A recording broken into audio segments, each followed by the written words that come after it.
right, time to take a look at the inline fuse holders.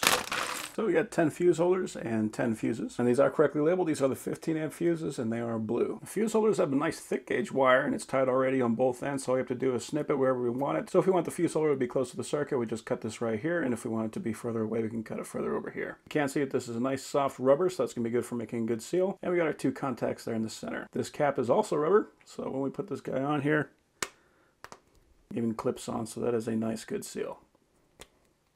Cool. So let's get our fuse in. All right, and I'm going to want to make this about even, so I'm just going to cut it right about in the center. So let's start with 12 and see how that cuts. Yep, that's pretty good. So it does appear to be a fairly thick gauge wire. So we can add that to our circuit and give it a crimp, and that is ready to go.